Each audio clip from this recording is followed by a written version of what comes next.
My name is Brian Hayes. I'm the gameplay producer on Fight Night Round 4. As far as improvements to the physics system from Round 3 to Round 4, for Fight Night Round 3, physics really only came into play when a fighter got knocked down. In Fight Night Round 3, because the boxer movement was somewhat slow and robotic, you often found that the gameplay degraded into two guys standing in front of each other and just trading blows. So there was always an invisible wall between each boxer.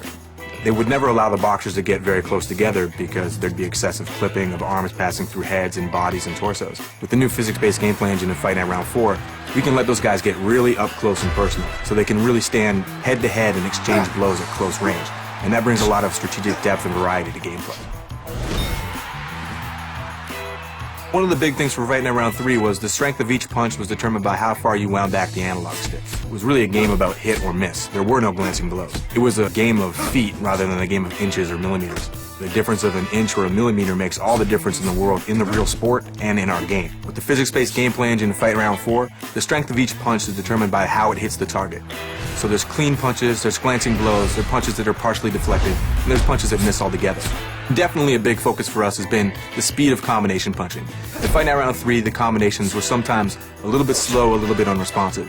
So we've really been focused on giving the user the ability to throw combinations like an elite championship level boxer.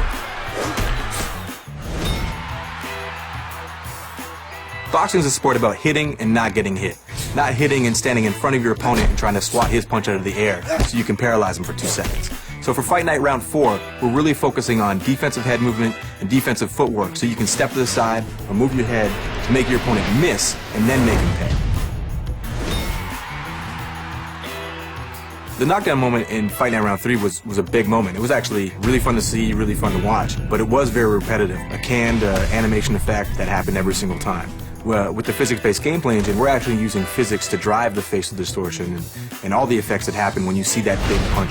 No two punches will look the same in that respect. It's going to look different every time based on the angle, the speed, and the power of your punch, and where it lands on the guy's face. It'll create a dynamic effect each and every time.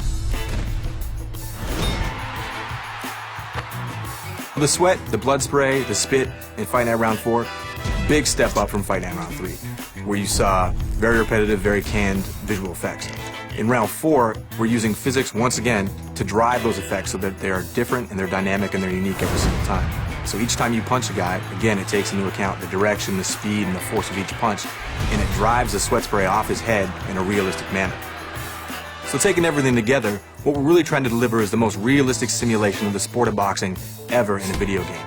In Fight Night Round 3, you saw a very scripted, very repetitive experience where people stood in front of each other, tried to swat their punches out of the air, and counterpunch. In Fight Night Round 4, you see a much more fluid, natural game with footwork, head movement, people making each other miss and making them pay.